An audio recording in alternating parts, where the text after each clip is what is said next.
সুপ্রভাত সবাইকে। কেমন আছো তোমরা? আশা করছি অনেক অনেক ভালো আছো। আর এই যে দেখো, আমরা কিন্তু ভোর ভোর স্নান করে রেডি হয়ে গেছি।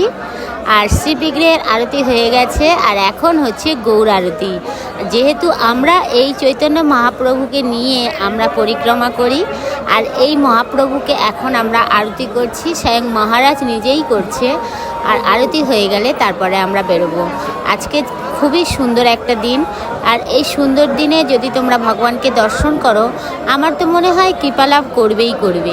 আমরা তো শুধু জাস্ট সামনে থেকে দেখছি, কিন্তু যাদের মনের ভক্তি ভিতর থেকে আসে তারা কিন্তু ভগবানের দর্শন যেখানেই থাক না কেন পেয়ে যায়।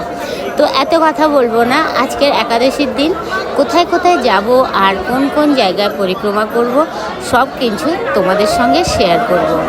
যদিও আমার ভয়েস রেকর্ডটা একটু অসুবিধা হচ্ছে, কারণ হচ্ছে আমরা একটা তীর্থস্থানে রয়েছি, আর সেখানে প্রচুর ভক্ত আর সবাই মিলেমিশে সবার কথা। যাই হোক, একটু হলেও অসুবিধা হবে, তো প্লিজ তোমরা কিছু মনে করো না। এই যে দেখছো, আমাদের গুরুদেব কিন্তু আরতি করা শুরু করে দিয়েছে। আর এইবার স্বয়ং গুরুদেব নিজেই মহাপ্রভুর যে আমরা যে রথটা সাজাই, সেই রথটা নিয়ে বার হচ্ছে। আর আজকের আমরা যাব নিদয়ার ঘাট আর পৌরমাতলা। তো সেখানে আমরা যাব, আর সাথে যাব সিদ্ধ বকুল। ওখানে কিছু কিছু হরিকথা শুনবো, নিদয়ার ঘাট দর্শন করব। তো এই দর্শনগুলো আমাদের কাছে জানি না এত সুন্দরের হয় কেন বলবো। আমরা কিন্তু ভোর 3টের আগে উঠেছি, আর এখানে তোমাদের কিন্তু অনেক কিছু জিনিস শেয়ার করা হয়নি, যে আমরা কীরকমভাবে বাথরুম ইউজ করি, কেমনভাবে যাই, কি করি। তো পরে সময় পেলে ভিডিও তোমাদের সঙ্গে শেয়ার করব। আর এখন যেহেতু সময় খুবই কম, তো তার জন্য আমরা কিন্তু সেই সকালে পরিক্রমায় বেরিয়ে যাই, আর ধরতে গেলে বিকালে আসি। আর আজকে যেহেতু একাদশী, তো আমাদের গুরুদেবের বহুত কৃপা, সেই কৃপার জন্য আমরা কিন্তু কাছাকাছি পরিক্রমা শেষ করব। আর এই যে দেখছো, আমরা প্রথমে চলে এসেছি সিদ্ধ বকুল। আমাদের ওখানে পৌরমায়াতলা, তো ওইটা সবার প্রথম পড়ে, কিন্তু এতটা ভিড় জমে গেছিলো, তো ওখানে আমরা আগে যেতে পারিনি। আমরা চলে এসেছি সিদ্ধ বকুল। এখানে জগন্নাথ দাস বাবাজি, যিনি আমাদের গৌড়ীয় সম্প্রদায়ের হেড, মানে প্রথম যিনি, এই যে দেখছো, সেখানে আমরা দর্শন করে নিলাম। আর এখন আমরা এসেছি ঘাটে, সেই সিদ্ধ বকুল আর নদীর ঘাট, যেখানে চৈতন্য মহাপ্রভু নিদ্রয় হয়ে চলে গেছিলেন দীক্ষা নিতে। আর সচী মাতা এই ঘাটটাকে বলেছিলেন যে তুমি এত নিদয়, তোমার কি দয়া মায়া কিচ্ছু নেই, তুমি আমার মহাপ্রভুকে যেতে দিলেন। তো এর অনেক নীলা কথা আমরা মহারাজের মুখ থেকে শুনবো, তো সেগুলো তোমরা লাইভেও দেখতে পারো। আমি কিছু কিছু কথা, আমার গুরুদেবের কথা তোমাদের সঙ্গে শেয়ার করি লাইভের মাধ্যমে। জানি না তোমাদের ভালো লাগে কি না লাগে, আমার তো খুবই ভালো লাগে, তো একটু হলেও তোমাদের সঙ্গে শেয়ার করি।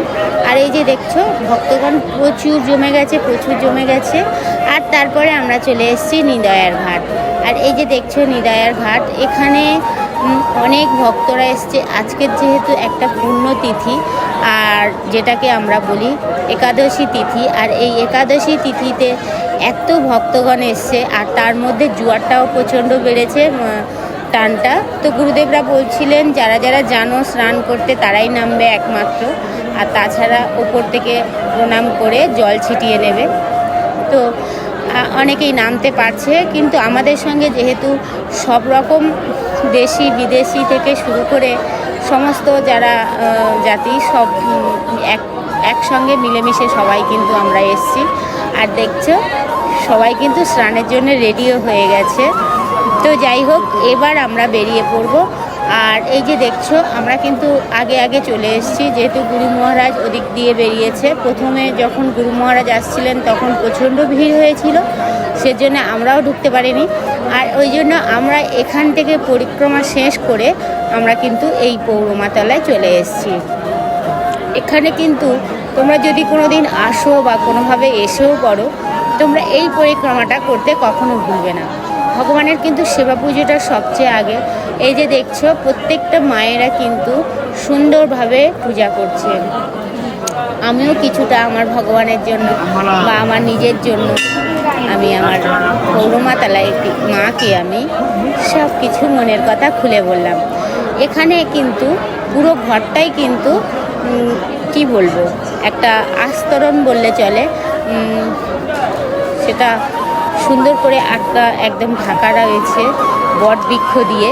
তো যাই হোক, এখানে পাশে এই শিবলিঙ্গটা আগে ছিল না, কিন্তু এখন বানিয়ে যোগমায়ার পাশে স্বয়ং শিব যদি না থাকে তো কেমন লাগবে।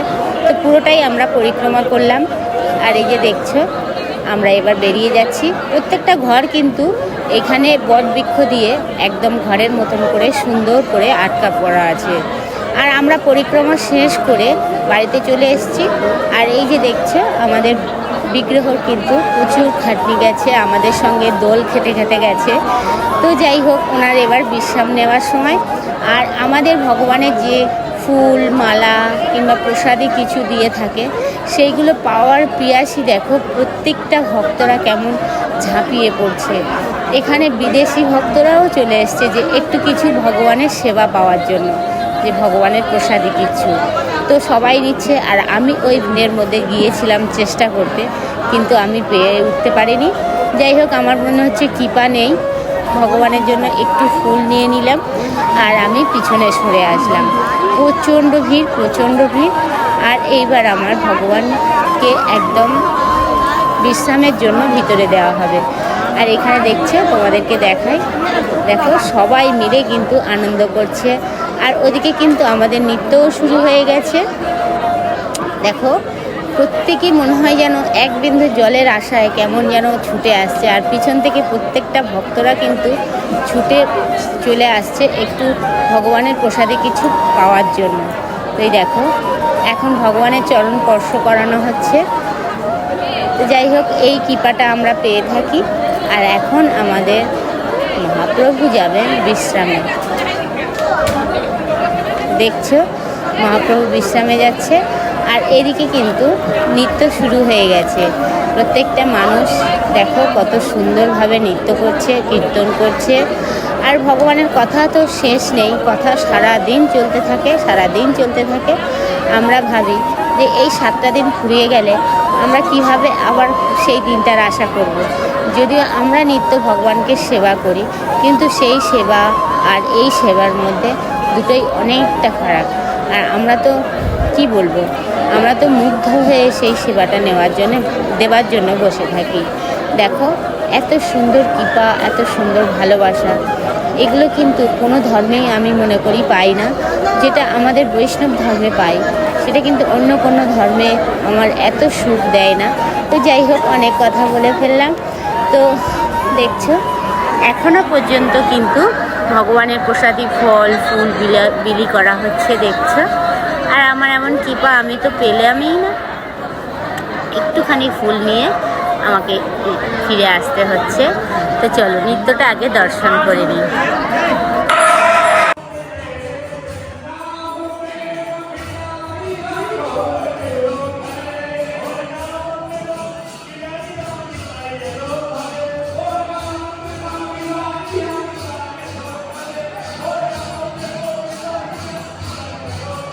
Hallelujah.